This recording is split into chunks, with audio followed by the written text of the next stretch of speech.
Doctor Bhimrao Ambedkar की जिंदगी के आखिरी 24 घंटों की कहानी 6 दिसंबर 1956। इस दिन बाबा साहेब अंबेडकर का निधन हो गया था। भारत के शोषितों और कमज़ोर तबकों के संरक्षक डॉक्टर बाबा साहेब अंबेडकर का जाना उनके लिए बहुत बड़ा झटका था। अपना अस्तित्व बचाने और पढ़ाई के लिए डॉक्टर बाबा साहेब अंबेडकर का संघर्ष, दलितों के उत्थान के लिए उनके प्रयास और आज़ाद भारत के संविधान के निर्माण में उनका योगदान बहुत से लोगों के लिए प्रेरणा स्रोत रहा है। उनके लिए ये सफ़र बहुत मुश्किल रहा था। इस पूरे सफ़र के दौरान बाबा साहेब कई बीमारियों से जूझते रहे थे। वो डायबिटीज़, ब्लड प्रेशर, न्यूराइटिस और आर्थराइटिस जैसी लाइलाज बीमारियों से पीड़ित थे। डायबिटीज़ के चलते उनका शरीर बेहद कमज़ोर हो गया था।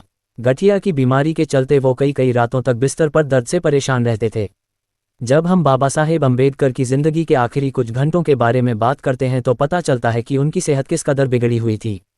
बाबा साहेब ने 6 दिसंबर 1956 को सुबह के वक्त सोते हुए आखिरी सांस ली थी। इस लेख में हम इस बात का पता लगाने की कोशिश करेंगे कि उससे एक दिन पहले यानी 5 दिसंबर 1956 को क्या हुआ था। उससे पहले हम उस आखिरी सार्वजनिक कार्यक्रम के बारे में समझने की कोशिश करेंगे जिसमें अपनी मौत से पहले बाबा साहेब ने शिरकत की थी। राज्यसभा में आखिरी दिन। डॉक्टर बाबा साहेब अंबेडकर का आखिरी सार्वजनिक कार्यक्रम राज्यसभा की कार्यवाही में शिरकत करने का था। नवंबर के आखिरी 3 हफ्तों के दौरान बाबा साहेब दिल्ली से बाहर थे। 12 नवंबर को वो पटना होते हुए काठमांडू के लिए रवाना हुए थे। 14 नवंबर को काठमांडू में विश्व धर्म संसद का आयोजन हुआ था। इस सम्मेलन का उद्घाटन नेपाल के राजा महेंद्र ने किया था। नेपाल के राजा ने बाबा साहेब से मंच पर अपने पास बैठने को कहा था। ऐसा पहले कभी नहीं हुआ था। इसी से बौद्ध धर्म में बाबा साहेब के कद का अंदाज़ा हो जाता है। काठमांडू में अलग अलग जगहों पर तमाम लोगों से मिलने के बाद बाबा साहेब बहुत थक गए थे। भीमराव अंबेडकर की पत्नी सविता अंबेडकर, जिन्हें माई साहेब अंबेडकर के नाम से भी जाना जाता है, ने अपनी जीवनी डॉक्टर आंबेडकरांच्या सहवासात में इस बारे में विस्तार से लिखा है। माई साहेब के अनुसार भारत लौटते वक्त बाबा साहेब ने बौद्ध धर्म के तीर्थस्थलों का दौरा किया। वो नेपाल में महात्मा बुद्ध के जन्मस्थल लुम्बिनी गए। उन्होंने पटना में अशोक की मशहूर लाट भी देखी और बोध गया का दौरा भी किया। इस लंबे और थकाऊ दौरे के बाद जब बाबा साहेब 30 नवंबर को दिल्ली लौटे तो वो सफ़र की थकान से निढाल हो रहे थे। दिल्ली में संसद का शीतकालीन सत्र शुरू हो चुका था। हालांकि अपनी खराब सेहत के कारण बाबा साहेब इस सत्र में हिस्सा नहीं ले पा रहे थे। इसके बाद भी 4 दिसंबर को बाबा साहेब ने राज्यसभा की कार्यवाही में शामिल होने की जिद की। बाबा साहेब के साथ डॉक्टर मालवणकर भी थे। उन्होंने बाबा साहेब की सेहत जांची और कहा कि अगर बाबा साहेब संसद की कार्यवाही में शामिल होने चाहते हैं तो उन्हें कोई एतराज़ नहीं। 4 दिसंबर को बाबा साहेब संसद गए, राज्यसभा की कार्यवाही में हिस्सा लिया और दोपहर बाद लौट आए। लंच के बाद वो सो गए। ये बाबा साहेब का संसद का आखिरी दौरा था। इमेज कैप्शन: बाबा साहेब के 26 अलीपुर रोड स्थित आवास पर अब एक स्मारक बनाया गया है। मुंबई में धर्म परिवर्तन समारोह की योजना बनाना माई साहेब अंबेडकर ने अपनी जीवनी में लिखा है। राज्यसभा से लौटकर बाबा साहेब ने कुछ देर आराम किया। दोपहर बाद सविता अंबेडकर, माई साहेब ने उन्हें जगाया और कॉफ़ी पिलाई। 26 अलीपुर रोड के बंगले के लॉन में बैठकर बाबा साहेब और माई साहेब ने कुछ बातें की। उसी वक्त नानकचंद रत्तुआ वहां आ गए। 16 दिसंबर 1956 को मुंबई, उस वक्त बम्बई में धर्म परिवर्तन के एक समारोह का आयोजन होना था। मुंबई के नेता चाहते थे कि बाबा साहेब मुंबई में भी नागपुर जैसा ही धर्म परिवर्तन कार्यक्रम आयोजित करें। इस कार्यक्रम में बाबा साहेब और माई साहेब दोनों को शामिल होना था। नानकचंद रत्तू कौन थे? नानकचंद रत्तू पंजाब के होशियारपुर जिले के रहने वाले थे। वो काम की तलाश में दिल्ली आए थे और यहाँ वो डॉक्टर बाबा साहेब अंबेडकर से मिले। बाद में वो हमेशा बाबा साहेब के साए की तरह उनके साथ रहे।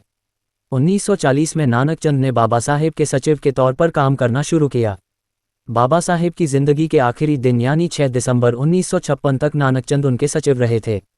नानकचंद ने बाबा साहेब के लेखों को टाइप करने में भी मदद की थी। बाद में नानकचंद ने बाबा साहेब की याद में 2 किताबें भी लिखी थीं। नानकचंद रत्तू का जन्म 6 फरवरी 1922 को हुआ था। नानकचंद रत्तू का जन्म 6 फरवरी 1922 को हुआ था। 5 सितंबर 2002 को 80 बरस की उम्र में उनका निधन हो गया था। बाबा साहेब ने रत्तू से 14 दिसंबर को मुंबई जाने के टिकट के बारे में पूछा ताकि वो मुंबई में होने वाले धर्म परिवर्तन के समारोह में शामिल हो सकें। माई साहेब की डॉक्टर आंबेडकरांच्या सहवासात जीवनी के अनुसार बाबा साहेब की खराब सेहत को देखते हुए उन्हें हवाई जहाज से मुंबई जाने की सलाह दी गई। उसके बाद बाबा साहेब ने नानकचंद रत्तू से कहा कि वो विमान से उनके मुंबई जाने की व्यवस्था करें। उसके बाद बाबा साहेब काफ़ी देर तक नानकचंद रत्तू को बोलकर कुछ लिखवाते रहे। बाद में रात के करीब 11:30 बजे बाबा साहेब सोने चले गए और चूंकि रात बहुत हो चुकी थी तो नानकचंद रत्तू भी उनके बंगले में ही सो गए। इमेज स्रोत SUGAV प्रकाशन। बाबा साहेब की जिंदगी के आखिरी 24 घंटे। माई साहेब आखिरी वक्त तक बाबा साहेब के साथ ही थीं। उन्होंने अपनी जीवनी में उनके इस आखिरी वक्त के बारे बहुत ही विस्तार से लिखा है। निधन से एक दिन पहले यानी 5 दिसंबर को बाबा साहेब सुबह 8:30 बजे सोकर उठ गए थे। माई साहब चाय की ट्रे लेकर उनके कमरे में गईं और उन्हें जगाया। दोनों ने साथ ही चाय पी। इसी बीच नानकचंद रत्तू जो दफ्तर जाने वाले थे उनके पास आए। नानकचंद ने भी चाय पी और वो चले गए। माई साहेब ने बाबा साहेब को सुबह के रोज़मर्रा के काम निपटाने में मदद की। उसके बाद वो उन्हें नाश्ते की टेबल पर ले आईं। उसके बाद तीनों लोगों यानी बाबा साहेब, माई साहेब और डॉक्टर मालवनकर ने साथ में नाश्ता किया और बंगले के बरामदे में बैठकर कुछ बातें की। बाबा साहेब ने अखबार पढ़े। उसके बाद माई साहब ने उन्हें दवाएं और इंजेक्शन दिए और फिर काम निपटाने रसोई में चली गईं। बाबा साहेब और डॉक्टर मालवनकर बरामदे में बैठकर बातें करते रहे। इमेज स्रोत शरद बदे। इमेज कैप्शन राजगृह में बाबा साहेब का अध्ययन कक्ष।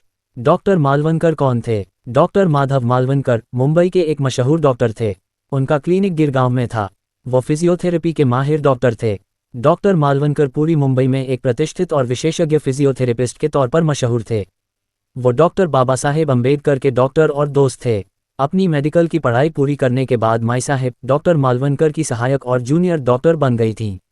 वहीं उनकी मुलाकात बाबा साहेब से हुई थी। 5 दिसंबर 1956 के दिन करीब 12:30 बजे माई साहेब ने बाबा साहेब को लंच करने के लिए बुलाया। उस वक्त बाबा साहेब लाइब्रेरी में बैठकर पढ़ लिख रहे थे। वो उस वक्त अपनी किताब द बुद्ध एंड हिज धम्मा की प्रस्तावना लिख रहे थे। माई साहेब के अनुसार बाबा साहेब को दोपहर का खाना खिलाया गया। खाना खाने के बाद बाबा साहेब सोने चले गए। दिल्ली में माई साहेब अपने घर की खरीदारी खुद करती थीं।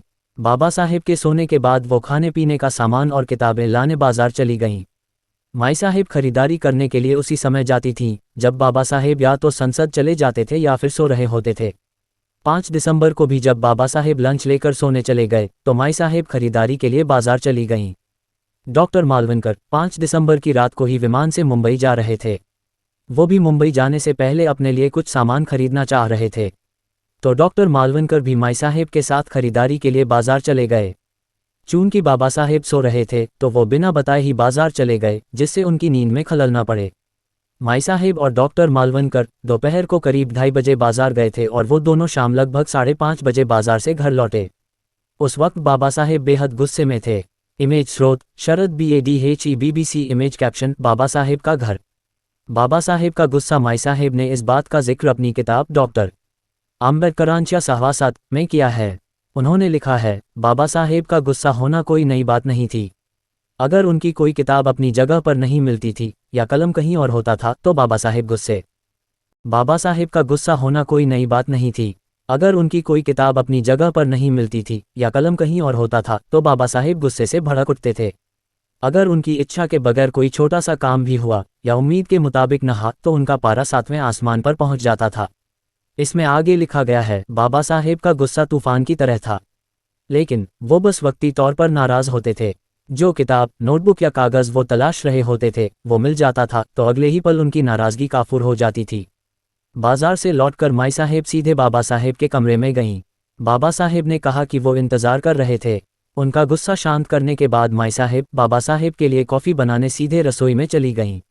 रात 8 बजे जैन पुजारियों का एक प्रतिनिधिमंडल और उनके प्रतिनिधियों को बाबा साहेब से मिलने आना था। बंगले के लिविंग रूम में बाबा साहेब और उस प्रतिनिधिमंडल के सदस्यों के बीच बौद्ध और जैन धर्म को लेकर बातचीत हुई। डॉक्टर अंबेडकर के साथी रहे चांगदेव खैरमोडे ने उन पर 12 खंडों में किताब लिखी। किताब के 12वें भाग में उन्होंने इस घटना के बारे में लिखा है, उस प्रतिनिधिमंडल ने ये इच्छा जताई कि बाबा साहेब को 6 दिसंबर को होने वाले जैन सम्मेलन में आना चाहिए। प्रतिनिधिमंडल ने अपील की कि बाबा साहेब वहां आकर जैन धर्म के भिक्षुओं के साथ बहस मुबाहिसा करें ताकि जैन और बौद्ध धर्म के बीच एकता कायम हो सके। इमेज स्रोत माँ। इमेज कैप्शन अंबेडकर एक सभा के दौरान बुद्धम शरणम गच्छामि का पाठ। जब बाबा साहेब जैन धर्म के नुमाइंदों के साथ बातचीत में मशगूल थे तो डॉक्टर मालवनकर मुंबई के लिए रवाना हो गए। जैसा कि माई साहेब ने अपनी किताब में लिखा है कि डॉक्टर मालवनकर ने मुंबई जाने के लिए बाबा साहेब से इजाज़त ले ली थी और वो हवाई अड्डे रवाना हो गए। हालांकि चंगदेव खैरमोडे ने बाबा साहेब की जीवनी में लिखा है, जब डॉक्टर मालवनकर मुंबई के लिए रवाना हो रहे थे तो उन्होंने बाबा साहेब से एक लफ्ज़ भी नहीं कहा। बाद में जैन धर्म के प्रतिनिधिमंडल ने भी बाबा साहेब से इजाज़त लेकर विदा ली। बाबा साहेब ने उनसे कहा कि अगले रोज़ 6 दिसंबर के लिए मेरे सचिव से शाम का वक्त ले लेना, फिर हम बात करेंगे। उसके बाद बाबा साहेब ने मन में ही बुद्धम शरणम गच्छामि का पाठ करना शुरू कर दिया। माई साहेब लिखती हैं कि जब भी बाबा साहेब बेहद अच्छे मूड में हुआ करते थे तो वो बुद्ध वंदना और कबीर के दोहे पढ़ा करते थे। कुछ देर के बाद जब माई साहेब ने ड्राइंग रूम में झांका तो देखा कि बाबा साहेब नानकचंद रत्तू को रेडियोग्राम पर बुद्ध वंदना का रिकॉर्ड बजाने को कह रहे थे। उसके बाद रात के खाने के वक्त बाबा साहेब ने थोड़ा सा खाना खाया। उनके खाने के बाद माई साहेब ने खाना खाया।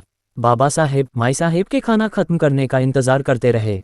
उसके बाद उन्होंने कबीर का दोहा चलो कबीर तेरा भवसागर डेरा बड़े सुर में गाया।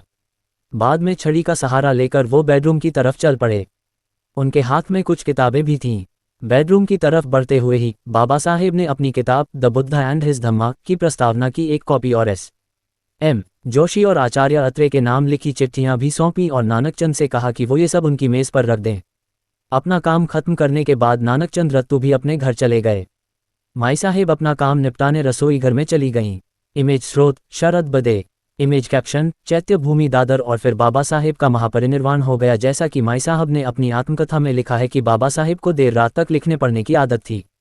अगर वो रम जाते तो सारी रात पढ़ते लिखते रहा करते थे। लेकिन माई साहेब अपनी जीवनी में लिखती हैं कि 5 दिसंबर की रात नानकचंद रत्तू के अपने घर रवाना होने के बाद बाबा साहेब ने द बुद्ध एंड हिज धम्मा की प्रस्तावना में फिर से बदलाव किया। इसके बाद उन्होंने S.M. जोशी और आचार्य प्रहलाद केशव अत्रे के अलावा ब्राह्मी सरकार के नाम लिखी अपनी चिट्ठियों पर भी फिर एक नज़र डाली। उसके बाद वो रोज़मर्रा के उलट 11:30 बजे ही सोने चले गए।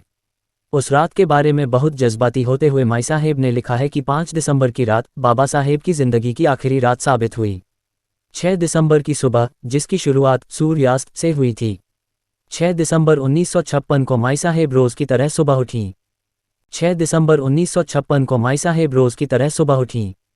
चाय बनाने के बाद वो ट्रे लेकर बाबा साहेब को जगाने उनके कमरे में गईं। उस वक्त सुबह के 7:30 बज रहे थे।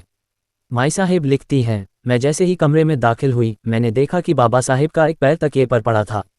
मैंने बाबा साहेब को 2 या 3 बार आवाज़ दी, लेकिन उनके बदन में कोई हरकत नहीं हुई।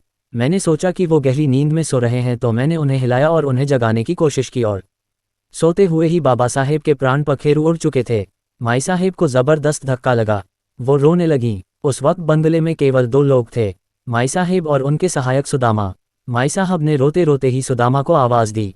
इमेज स्रोत शांतिवान चिचोली। इमेज कैप्शन 14 अक्टूबर 1956 को ली गई बाबा साहेब की तस्वीर। इसके बाद माई साहेब ने डॉक्टर मालवनकर को फ़ोन किया और पूछा कि अब क्या किया जाना चाहिए।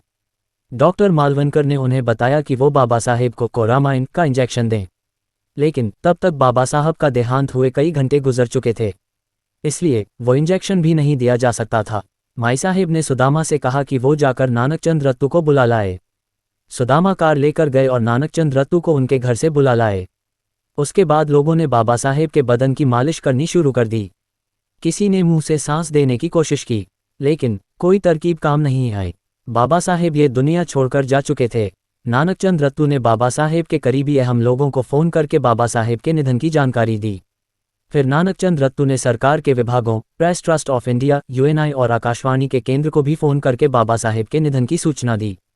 इमेज स्रोत Getty images. Image caption Baba Saheb Ambedkar को इस दीक्षा स्थल पर बौद्ध धर्म में दीक्षित किया गया था। जंगल की आग की तरह फैली निधन की खबर। बाबा साहेब के निधन की खबर जंगल में लगी आग की तरह फैल गई। उनके देहांत की खबर सुनकर देश भर में उनके समर्थकों सदमे में आ गए। हजारों लोग एक साथ दिल्ली के 26 अलीपुर रोड बंगले की ओर रवाना हो गए। चंगदेव खैरमुने अपनी आत्मकथा में लिखते हैं, माई साहेब जिद कर रही थीं कि बाबा साहेब का अंतिम संस्कार सारनाथ में किया जाए। हालांकि अपनी आत्मकथा में माई साहेब ने लिखा है कि उन्होंने बाबा साहेब का अंतिम संस्कार मुंबई में करने के लिए कहा था, लेकिन बाद में यही तय हुआ कि बाबा साहेब का अंतिम संस्कार मुंबई में किया जाए। इसके बाद 26 अलीपुर रोड के बंगले पर प्रधानमंत्री जवाहरलाल नेहरू और केंद्र सरकार के और मंत्री, संसद के दोनों सदनों के सांसद और बाबा साहेब के अनुयायी जमा होने लगे। बाबा साहेब के पार्थिव शरीर को मुंबई ले जाने के लिए जगजीवन राम ने एक विमान की व्यवस्था की और उसके बाद बाबा साहेब का पार्थिव शरीर नागपुर होते हुए मुंबई ले जाया गया। फिर मुंबई बाबा साहेब के अभूतपूर्व अंतिम संस्कार की गवाह बनी। सूचना सिर्फ मान्यताओं और जानकारियों पर आधारित है। यहाँ ये बताना जरूरी है कि यह मेरा वीडियो किसी भी तरह की मान्यता, जानकारी की पुष्टि नहीं करता है। किसी भी जानकारी या मान्यता को अमल में लाने से पहले संबंधित विशेषज्ञ से सलाह लें। धन्यवाद।